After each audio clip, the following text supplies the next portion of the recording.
Gurudev dairy बोल अनुभवाचे. इथे एक ऑपरेशन चालू आहे. गायीच्या पोटामध्ये अखाद्य वस्तू गेलेली आहे. 3 महिने झाले गाय थोडे खाद्य कमी करत वैरण कमी करत खराब झाली.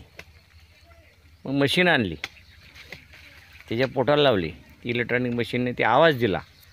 नक्कीच याच्यामध्ये काहीतरी मेटल वस्तू आहे असं लक्षात आलं. मग आता ते ऑपरेशन केलं आहे. हे डॉक्टर आहेत, हे कांबळे डॉक्टर आणि हे पण कांबळे डॉक्टर, हे पवार डॉक्टर.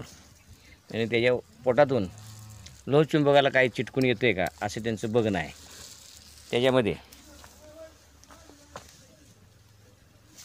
तार खिळे त्या वस्तू दाखवल्यात तुम्हाला, ते निघालेत त्याच्यामध्ये. आणि अशा पद्धतीनं त्या ऑपरेशनमध्ये रुमेंटांचं ऑपरेशन असतं ते.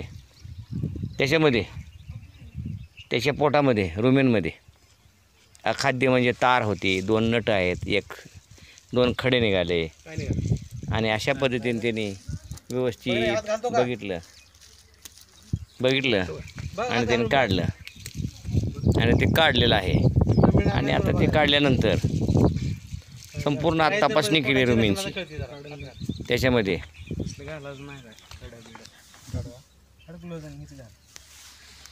1 2 3 खिळे, 1 वायसर, 2 तारा अशा वस्तू निघाल्या. आणि आता ती गाय टाकी घेऊन दुरुस्त करतायत.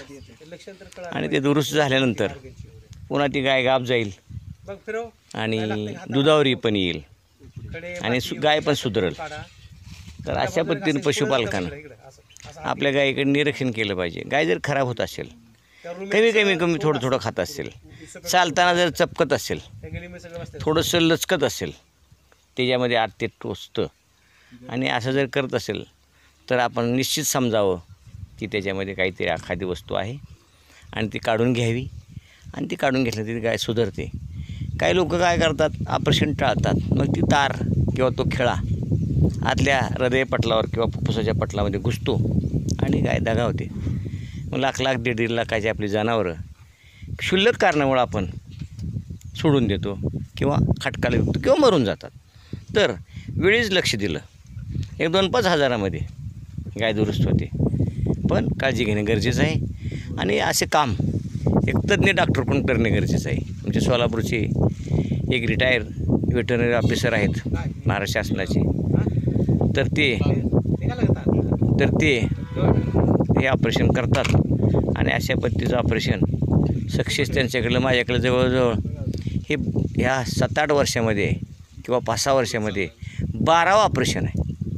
आणि 12च्या 12 गायीमध्ये एक पण गाय दगावली नाही. हे त्यांचं वैशिष्ट्य आहे. आणि अशा पद्धतीनं आपण गायीचं ऑपरेशन करून घेणे, वेळेवर करून घेणे गरजेचं आहे. बोलूया पुढच्या भागामध्ये.